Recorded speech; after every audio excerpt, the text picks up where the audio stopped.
성도 여러분 안녕하세요. 12월 16일 금요일입니다. 날씨가 요즘에 제법 춥지요. 모두 다 건강에 유의하시기를 바라고 하나님께서 평강 주시기를 원합니다. 또 성탄의 계절을 살고 있는데 날마다 우리에게 탄생하여 오신 예수님을 생각하면서 기쁨과 감사로 살기를 원합니다. 오늘은 이제는 안심하라 라는 제목으로 사도행전 27장 22절로 24절까지 말씀을 제가 읽도록 하겠습니다. 내가 너희를 권하노니 이제는 안심하라. 너희 중 아무도 생명에는 아무런 손상이 없겠고 오직 백분이리라. 내가 속한 바 곧 내가 섬기는 하나님의 사자가 어젯밤에 내 곁에 서서 말하되 바울아 두려워하지 말라. 네가 가이사 앞에 서야 하겠고 또 하나님께서 너와 함께 항해하는 자를 다 네게 주셨다 하였으니 아멘. 신학교에 가서 보니까 신학생들이 거의 대부분이 다 사정이 많이 있었습니다. 가정이 어렵다든지 혹은 또 인간관계 갈등이 많다든지 경제적으로 가난하다든지 이런 사연들이 참 많으시더라고요. 도대체 왜 사역자들이 어려운가? 이게 다 의문점 중에 하나였습니다. 그리고 또 경제적으로 어려운 분들은 그 기숙사 식사가 한 끼에 400원이었는데 그걸 제때 잡숫지를 못하였어요. 어리석은 저는 속이 안 좋아서 식사를 거른다 이렇게 말하는 거를 정말 그런 줄 알았어요. 알고 보니까 식권을 살 돈이 없었던 것이죠. 그런데 나중에 신학교를 졸업을 하고 현장에 나가보니까 거기도 똑같더라고요. 전도사님들이나 목사님들이 경제적으로도 어렵고 여러 가지 힘든 상황에 계신 분들이 참 많이 있었습니다. 여러분 요즘에는 우리나라가 경제적으로 많이 나아져서 이제는 부유한 나라가 되었고 떨어진 옷을 입고 다니는 분을 보기는 쉽지 않죠. 그런데 그때는 구두 밑창이 빠지는 그런 신발을 신는다든가 또 양복 소매가 다 닳아서 떨어진 그러한 옷을 입는 목사님들이 심심치 않게 있었습니다.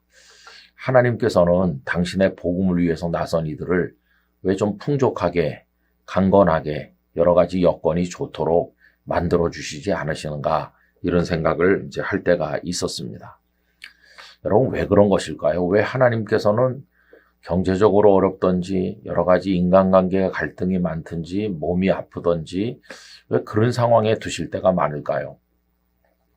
제가 생각해 볼 때 그것은 전적으로 하나님만 의지하도록 만드시기 위한 방법이라고 생각합니다.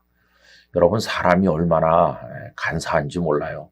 힘들면 하나님 찾죠. 그러나 조금 좋아지면 금세 하나님을 잊어버립니다. 성경에 보면 강건할 때 하나님을 떠난 사람들의 이야기가 한두 가지가 아니에요. 대부분의 사람이 형편이 좋아지면 하나님을 멀리하게 되어 있어요. 근데 어려워야 이제 하나님 앞에 눈물로 기도하고 하나님 의지하고 하나님을 바라보게 되는 거죠.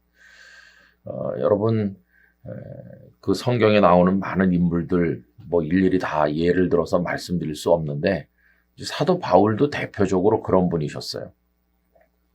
이제 바울은 이방인에게 복음을 증거하는 사역자로 부르심을 받지 않았습니까? 근데 복음을 증거하는 현장이 어떤 곳입니까?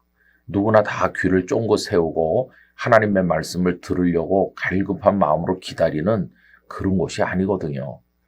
거긴 사탄이 날뛰는 곳이고 얼마나 공격하고 핍박하는지 알 수 없어요. 여러분 요즘의 교회도 그렇습니다. 교회는 다 말씀을 사모하는 사람들이 모인 곳이 아닐까 이렇게 생각하지만 사탄은 그 속에도 역사하고 있는 것이죠. 말씀을 귀로는 듣지만 마음으로는 듣지 못하게 해요. 그리고 또 다들 설교를 들으려 모인 것 같지만 자기 생각이 있어서 말씀을 가로막는 그런 역사들이 얼마나 많은지 몰라요. 그래서 겉으로 평온해 보이는 오늘의 교회에서도 하나님의 말씀을 전하는 사역을 제대로 감당하려면 하나님의 은혜가 없이는 안 되는 것이죠. 그런데 선교사님들 정말 아무도 믿지 않는 곳에서 말씀을 전하는 분들이야말로 정말 하나님의 은혜와 도우심이 아니면 이제 안 되는 것이거든요.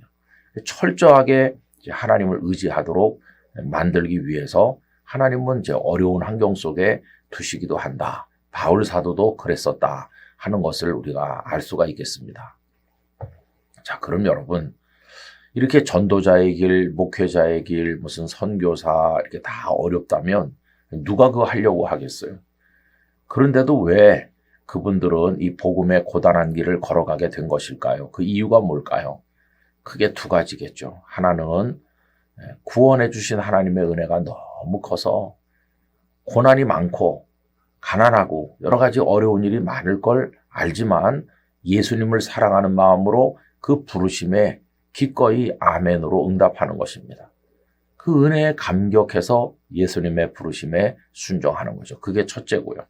두 번째로는 그 고단하고 가난하고 힘든 삶을 살아가는 동안에 하나님의 위로와 격려가 있기 때문에 그 힘으로 이제 버티면서 나아가게 된다는 것입니다. 여러분, 바울 사도 아까도 말씀드린 것처럼 이제 복음의 현장으로 부르심을 받았는데 그 얼마나 많은 순환을 겪었는지 잘 아시지 않습니까? 고린도 후서 11장에 가서 보면 그분은 당신이 당한 여러 고난들을 다 나열해서 말씀하고 있어요. 근데 오늘 여기 본문도 그런 거죠.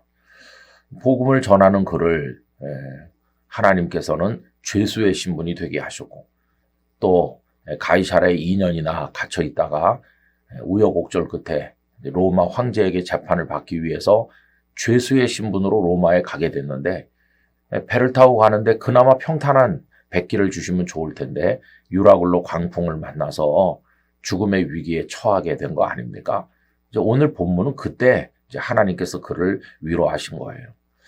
바울이 그 배에 타고 있는 사람들에게 이제는 안심하라 이렇게 말하고 그게 오늘 본문인데요.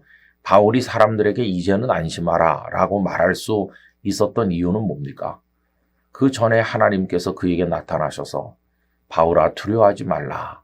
너와 이 배에 타고 있는 모든 사람을 내가 지켜줄 것이다 라고 하나님께서 바울을 위로하셨기 때문에 바울이 그 위로를 먼저 받고 격려를 받았기 때문에 이제 사람들에게 가서 이제는 안심하세요 라고 말할 수 있었던 거죠.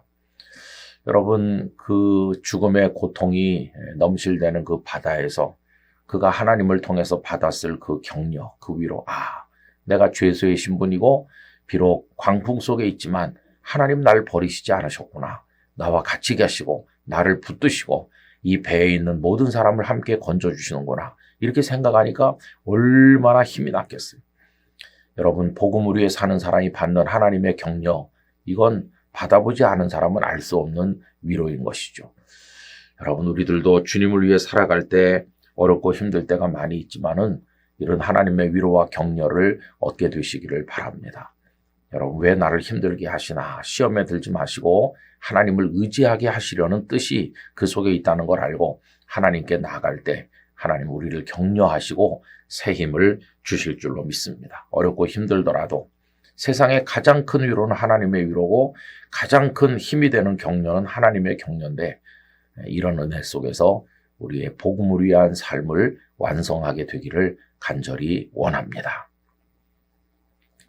저희들을 부르셔서 하나님의 사람으로 복음을 위해 살아가게 하시는 아버지 하나님, 자격 없는 저희들을 부르셨습니다. 그리고 복음을 위한 삶으로 평생을 섬기게 하십니다.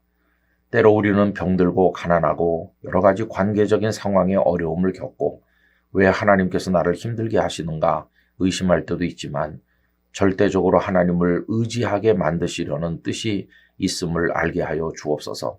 교만하지 말고 하나님 앞에 나가 기도하며 하나님의 도우심을 구하는 사람이 되게 하시고 또 그렇게 할 때 허락하시는 하나님의 격려와 위로를 받으며 힘을 내서 사명을 완수할 수 있는 저희 모두가 되게 하여 주시옵소서. 날이 추운데 우리 성도들을 지켜주시옵시고 이 성탄의 계절 주님을 사랑하는 마음으로 승리하도록 오늘 하루도 인도하여 주시옵소서. 예수님의 이름으로 간절히 기도하옵나이다. 아멘.